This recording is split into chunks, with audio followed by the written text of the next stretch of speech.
Hi friends, welcome to our channel. Akshay అయితే కూతుర్ని తన దగ్గర పెట్టుకొని భార్యకు విడాకులు ఇచ్చేయాలని చెప్పి కోర్టుకైతే బయలుదేరుతారు కదా. ఇక పల్లవి ఆనందానికి అవధులే ఉండవు. అబ్బా, ఈ రోజుతో అవని అక్కకు ఈ ఇంటికి ఉన్న బంధం అనేది పూర్తిగా తొలగిపోతుంది.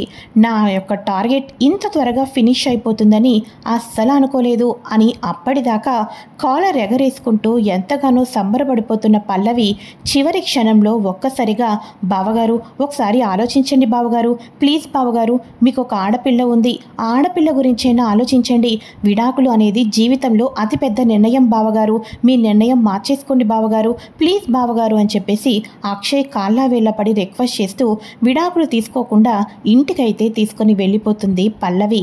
మరి పల్లవి ఇంతలా భయపడడానికి గల కారణం ఏంటి తెలుసుకోవటం కోసం ఫ్రెండ్స్ ఈ వీడియోని ఎక్కడా స్కిప్ చేయకుండా చివరి దాకా చూసేయండి. డైలీ నోటిఫికేషన్ కోసం ఛానల్ని సబ్స్క్రైబ్ చేసుకోండి ఫ్రెండ్స్. ఇక మొత్తానికి అయితే ఎంతమంది చెప్పినప్పటికీ కూడా నా ఫ్యామిలీ విషయం నా ఇష్టం, మీరెవరు జోక్యం చేసుకోవద్దని చెప్పేసి అక్షయ్ ఇంట్లో ఉన్న వాళ్ళందరికీ వార్నింగ్ ఇస్తాడు కదా. మరోపక్క పార్వతి అయితే నైట్ ఇంట్లో ఉన్న వాళ్ళందరూ తింటున్నా కూడా తన భర్త పక్కన లేడన్న విషయం కూడా మర్చిపోతుంది, హ్యాపీగా భోజనం చేస్తుంది. ఇక రాజేంద్ర ప్రసాద్ ఏమీ తినుకోకుండానే రాత్రంతా నిద్రపోతూ ఉండగా ఉదయానికి అవనికి నోటీసులు వచ్చేస్తాయి. ఇమీడియట్గా కోర్టుకు రావాలి అని చెప్పేసి చెప్తారు. ఇక వెంటనే అవని ఫోన్ చేసి, మావయ్య గారు ఆయన ఏమనుకుంటున్నారు, నాకు విడాకులు ఇద్దామనుకుంటున్నారు, నోటీసులు కూడా పంపించారు అని చెప్పంగానే వాడు ఇంత పని చేశాడా, వాడిని ఊరికే వదిలిపెట్టనమ్మా అని అంటూ ఉంటే, వద్దు మావయ్య గారు, ఆయనకు నేనే ఏదో రకంగా రిక్వెస్ట్ చేసుకుంటాను, ఆయనతో మీరు గొడవ పడద్దు అని చెప్పేసి అవని కూడా చెప్తూ ఉంటుంది. ఇక వెంటనే, ఏరా అక్షయ్ ఏం చేస్తున్నావురా నువ్వు, నీకేనా అర్థమవుతుందా అని చెప్పేసి నట్టింట్లో అక్షయ్ని నిలదీస్తూ ఉండగా, చూడండి అప్పుడే అవని మీకు ఫోన్ చేసేసిందా, నేను విడాకులు ఇవ్వబోతున్నానని చెప్పి మీకు కూడా తెలిసిపోయిందా, నేను అవనికి విడాకులు ఇవ్వబోతున్నాను, ఎవరికి ఇష్టం ఉన్నా ఎవరికి ఇష్టం లేకపోయినా ఇది పూర్తిగా నా ఫ్యామిలీ మ్యాటర్ కాబట్టి ఈ విషయంలో ఎవ్వరు జోక్యం చేసుకోవటానికి వీల్లేదు, అంతే, ఎవరు చెప్పినా నా నిర్ణయాన్ని మార్చుకోను.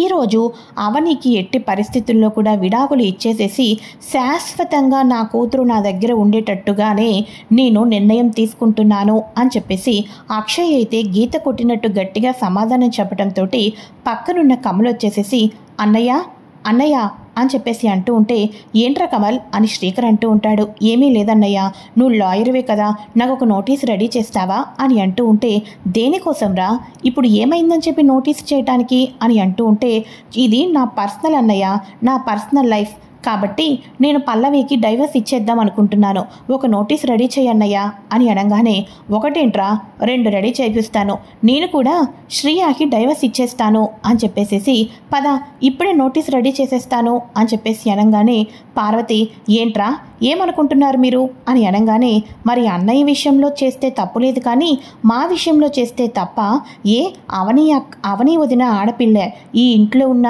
పల్లవి వదిన శ్రీయ వాళ్ళు కూడా ఆడపిల్లలే, అవని వదినకు ఒక న్యాయం వీళ్ళకు ఒక న్యాయమా అని చెప్పేసి కమల్ నిలదీస్తూ ఉంటాడు. ఏంటి ఆ అవని యొక్క కుట్రలు మోసాలు పన్నుతుంది కాబట్టి బావగారు సరైన నిర్ణయం తీసుకున్నారు, కానీ మేమిద్దరం అలా కాదు కదా అని చెప్పేసి అనగానే, కళ్ళ ముందు చెడు జరుగుతున్నా కూడా తీవ్రంగా దానికి అన్యాయమని చెప్పకపోయినా అలాంటి వాళ్ళు కూడా నా దృష్టిలో కుట్రలు మోసాలు చేసిన వాళ్ళే అవుతారు పల్లవి అని చెప్పేసి కమల్ అయితే అంటూ ఉంటాడు. ఏరా మీరు ఎన్ని బెదిరించలు చేసినా కూడా నేనైతే తగ్గేదే లేదు అని చెప్పేసి నాతో పాటు కోర్టుకు రండి, మీ ఆవిళ్లకు మీరు విడాకులు ఇచ్చుకుంటారో నోటీసులు పంపించుకుంటారో నాకు అనవసరం, వచ్చినను రండి లేకపోతే మానేయండి అని అనగానే, అన్నయ్య మనం కూడా వెళ్ళాలిరా, అక్కడ అవని వదిన వస్తుంది, ఏదో రకంగా మాట్లాడి ఈ విషయం మొత్తాన్ని క్యాన్సిల్ చేపించేయాలి అని చెప్పేసి ఇక వీళ్ళందరూ కూడా బయలుదేరుతారు. అక్కడ అవని కూడా ఇక స్వరాజ్యం దయాకర్ వీళ్ళందరితోటి కలిసి వస్తుంది కదా. ఇక అవనికి ఎంతో దుఃఖం, ఇంతకాలంలో తన భర్త మీద ప్రేమ అనేదే పోలేదు, అలాంటి తన భర్త ఏకంగా విడాకులు ఇచ్చేస్తాను అన్న మాటే తట్టుకోలేకపోతుంది. అక్షయ్ కారులో దిగిన నిమిషంలో ఆగకుండా, ఏవండి ప్లీజ్ అండి, ఈ గొడవలు ఇవన్నీ కూడా మనకి వద్దండి.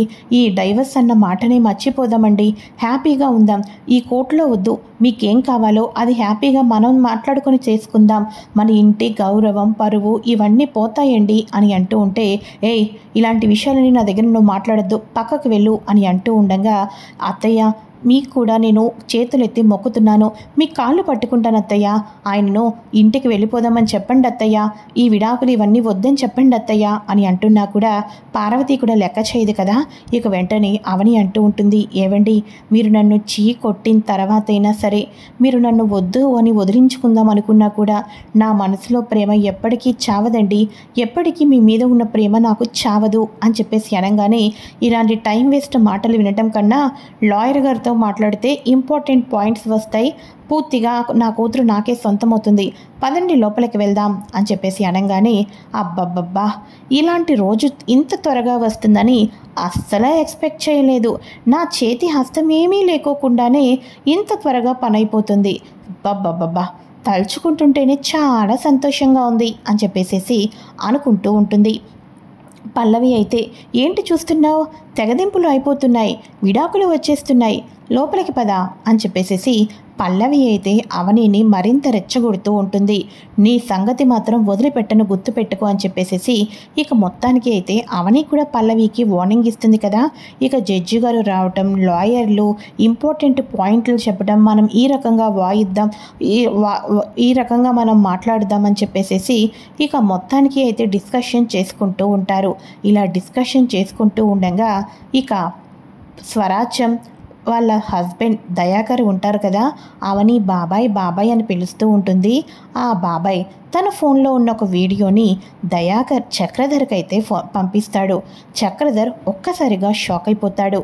ఇక వెంటనే ఫోన్కి ఫోన్ చేయడంతో, హలో నేను ఎవరు ఏంటి అన్నది నీకు పూర్తిగా అనవసరం, కానీ నువ్వు నీ కూతురు కలిసి ఎవరో పోలీసులు వెతుకుతున్న ఒక వ్యక్తిని మాత్రం మీరిద్దరూ దాచిపెట్టారని నాకు అర్థమైంది. ఈ వీడియో పోలీసులకు చూపించడం ముందు కన్నా కూడా ఇక నీ కూతురు ఇక్కడ ఒక జంటకు విడాకులు ఇవ్వబోతుంది, ఆ విడాకులు రద్దు కావాలి అని చెప్పేసేసి దయాకర్ అయితే అదిరిపోయే వార్నింగ్ ఇస్తాడు చక్రధర్కి.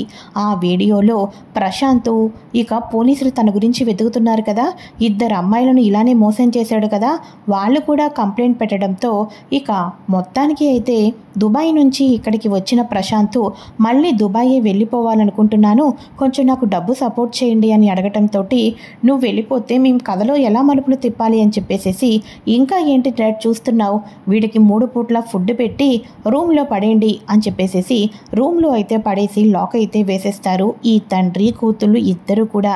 ప్రశాంత్ ఇప్పుడు వాళ్ళ అండర్ గ్రౌండ్లోనే ఉంటాడు. ఆ వీడియోని చూపించడంతో వాళ్ళు భయపడిపోతూ ఉండగా అప్పుడు దయాకర్ మరో బాంబు కూడా పేలుస్తాడు. చూడు చక్రధర్, నువ్వు ఈ ఒక్క వీడియో చూసి భయపడుతున్నావేమో, నీకు అదిరిపోయే జలక్ ఇంకోటి ఉంది, ఏంటో చెప్పమంటావా? నీ జీవితంలో నీకు అంతకుముందే ఒక పెళ్ళి కూడా అయింది.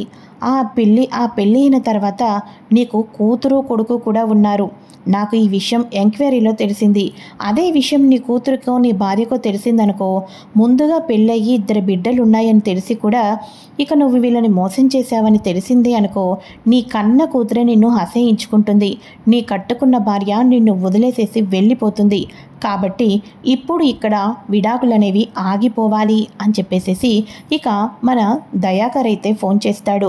ఇక వెంటనే చక్రధర్ పల్లవికి కాల్ చేసి, అమ్మ పల్లవి, ఈ విడాకులను ఆపేసేయమ్మా అని అనగానే, నీకేమైనా పిచ్చి పట్టిందా డాడ్? ఈ రోజు కోసమే కదా ఎప్పటి నుంచో వెయిట్ చేస్తున్నాను, ఈ రోజు హ్యాపీగా సెలబ్రేషన్ చేసుకోవాలి, అలాంటిది విడాకులు రద్దు చేయమంటున్నావేంటి అని అనగానే, విడాకులు వస్తే మన అసలు స్వరూపం బయటపడిపోతుందమ్మా, నువ్వు నేను ఇద్దరం కూడా కలిసి ఆ ప్రశాంత్తో పాటు జైల్లో చిప్పకుడు తినాల్సి వస్తుంది అని అనగానే, ఏం మాట్లాడుతున్నారు డాడ్ మీరు అని చెప్పేసి పల్లవి అడగటంతో, నీకు నేనేం చెప్పలేను, ఒక వీడియో పెడుతున్నాను చూడు అని చెప్పడంతో వీడియో చూసి షాక్ అయిపోతుంది. అవునా డాడ్ అని చెప్పేసి అనగానే, నువ్వే ఆ అక్షయ్కి ఎలాగో ఒకలాగా మనసు మార్చాలి అని చెప్పేసేసి చక్రధర్ అయితే అంటూ ఉంటాడు. లేకపోతే నాకు రెండో పెళ్ళని, నువ్వు రెండో భార్య కూతురు అని తెలిసిపోతే నువ్వే నా ముఖం చూడవు బేబీ అని మనసులో అనుకుంటూ ఉండటంతో, సరే అయితే డాడ్ ఏదో ఒకటి చేస్తానులే, చివరి దాకా వచ్చిన అవకాశం ఇలా పోతుందని అస్సలు అనుకోలేదు అని చెప్పేసి, బావగారు ఒక్క నిమిషం ఆగండి, ఇక విడాకులు అనేవి జీవితంలో అతిపెద్ద నిర్ణయం. మీరు బాగా తెలివైన వాళ్ళు, బిజినెస్లో కూడా బాగా ఆరితేరిన వాళ్ళు, కానీ ఇలా పర్సనల్ లైఫ్లో మీరు విడాకుల నిర్ణయం అనేది తీసుకుంటున్నారంటే ఒకసారి ఎక్కువగా ఆలోచించండి. ఎందుకంటే మీరు అవునన్నా కాదన్నా ఆరాధ్య మీకు అవని అక్కకు పుట్టిన కూతురు. ఆ బిడ్డ పెద్దదైన తర్వాత ఆ బిడ్డకు చేయవలసిన పనులు చాలానే ఉంటాయి. ఇప్పుడు మీరు అవని అక్కకు డైవర్స్ ఇచ్చేస్తే మీ కారణం చేత ఆరాధ్య ఒక వయసుకు వచ్చిన తర్వాత ఎన్నో ప్రాబ్లమ్స్ను ఫేస్ చేయాల్సి వస్తుంది. అయినా కూడా ఇప్పుడు డైవర్స్ ఇవ్వవలసిన అంత అవసరం ఏముంది బావగారు? ప్లీజ్ బావగారు, డైవర్స్ అనేది వద్దు. ఎందుకంటే మీరు బిజినెస్లో ఉన్నారు. ఇప్పుడు బ్రేకింగ్ న్యూస్లో అవి ఇవి డైవర్స్ అని వస్తూ ఉంటుంది. మన ఇంటి పరువు పోతుంది. ఇక భార్యని సరిగ్గా చూసుకోలేని వాళ్ళు బిజినెస్లో కొత్త కొత్త టెండర్లు ఏం చూసుకుంటారని చెప్పేసి మన ఆపోజిట్ టీం వాళ్ళు మనల్ని సూటిపోటి మాటలు కూడా అనొచ్చు. కాబట్టి దయచేసి మీకు పుణ్యం ఉంటుంది బావగారు, ఆరాధ్య కోసమైనా ఆలోచించి ఈ విడాకులను వెనక్కి తీసుకోండి. ఈ విడాకులతోటి ఇప్పుడు మనం టీవీల్లోకి పేపర్లలోకి ఎక్కి మన ఇంటి పరువును అస్సలు తీసుకోవద్దు అని చెప్పేసి అవని అక్క చేసిన పాపాలకు అవని అక్కే పోతుంది. వదిలేయండి బావగారు, ఈ విషయాన్ని ఇక్కడితో వదిలేయండి. మరి కాసేపట్లో మీడియా వాళ్ళు రాకముందే మనం ఇంటికి వెళ్ళిపోదాం బావగారు అని చెప్పేసి పల్లవి బ్రెయిన్ వాష్ చేయటంతో అక్షయ్ కట్టుకున్న భార్య మీద నమ్మకం లేకపోయినప్పటికీ కూడా పెళ్ళయ్యి 10 ఏళ్ళైన భార్య మీద నమ్మకం లేకుండా ఈ పల్లవి చెప్పిన మాటలకు ఇక వెంటనే గొర్రెలాగా తల ఊపేసేసి సరే అయితే నా కూతురు గురించైనా ఆలోచిస్తాను అని చెప్పేసేసి ఇక డైవర్స్ అనేవి లేకోకుండా ఇంటికైతే వెళ్ళిపోతారు. ఇక వెంటనే ఏంటో పాపం నా మేనల్లుడు మొత్తానికి కూడా పల్లవి చెప్పిన మాటలే వింటున్నాడంటే ఈ పల్లవి మామూలుది కాదు అని చెప్పేసి అనగానే పోనీలేండి బాబాయ్, ఆయనతో నాకు విడాకులు వచ్చేస్తాయేమోనని బాగా కంగారు పడిపోయాను. కానీ పల్లవినే నాకు విడాకులు రావాలని కోరుకుంది, కానీ పల్లవిని ఆపింది. దీని వెనకాతలు ఏదో కారణం ఉంటుంటుంది. అదేంటో నేను తెలుసుకుంటాను. ఈ రోజుకి నాకు చాలా సంతోషంగా ఉంది. ఆయనతో నా బంధం ఎప్పటికీ వదిలిపోదు, ఎప్పటికీ పోదు అని చెప్పేసి అనగానే అవునమ్మా అవని, నువ్వు మళ్ళీ కూడా ఆ ఇంటి పెద్ద కొడలి హోదాలో మునపటిలాగా ఎలా అయితే గౌరవంతో ఉన్నావో మళ్ళీ నీకు ఆ రోజు తప్పకుండా వస్తుంది. ఈ బాబాయ్ నిన్ను నా మేనల్లుడి చేతిలో పెట్టి ఆ ఇంటికి పంపించేదాకా నేను ప్రయత్నాలు చేస్తూనే ఉంటానమ్మా అని చెప్పేసేసి ఇక స్వరాజ్యం దయాకర్ వాళ్ళు కూడా అవనికి ధైర్యం చెప్తూ ఉంటారు. ఇక ఆరాధ్య మొత్తం కూడా కలిసి ఇంటికైతే వెళ్ళిపోతారు కదా. ఆ నెక్స్ట్ డే ఎగ్జామ్స్ ఉంటాయి కాబట్టి స్కూల్కి అయితే పంపిస్తుంది. స్కూల్కి పంపించిన టైంలో ఆరాధ్యని ఎగ్జామ్స్ టైంలో అయితే ఆరాధ్యను అవనినే పంపిస్తుంది కదా. సో పల్లవి తన మనుషుల్ని పెట్టిస్తుంది. పల్లవి తన మనుషుల్ని పెట్టించి అవని దగ్గరికి వెళ్ళిన తర్వాతే ఈ రకంగా ఆరాధ్యను కిడ్నాప్ చేపిస్తే నెపమంతా అవని అక్క మీద పడుతుంది. అంతేకాదు తన కాళ్ళ దగ్గరికి కుటుంబం రావటం కోసం కన్న కూతుర్నే కిడ్నాప్ చేయించింది దుర్మార్గురాలు అని చెప్పేసి అందరూ అనుకోవాలని చెప్పేసేసి అవని అయితే తెలిసి తెలియక ఆరాధ్యని అయితే కిడ్నాప్ చేయించడానికి ప్లాన్ చేస్తుంది. కిడ్నాప్ చేసిన తర్వాత అవనికి అక్షయ్కి మధ్య దూరం ఇంకా పెరిగిపోతుంది అనుకుంటుంది. కానీ ఆరాధ్య కిడ్నాప్ విషయంతో అవనికి అక్షయ్కి మధ్య ప్రేమ మరింత బలం కాబోతుంది. వీళ్ళిద్దరూ ఒకటి కాబోతున్నారు. ఇది friends latest episode and promo. ఈ వీడియో కనుక మీకు నచ్చినట్లయితే లైక్ చేయండి. నెక్స్ట్ ఎపిసోడ్స్ కోసం ఛానల్ని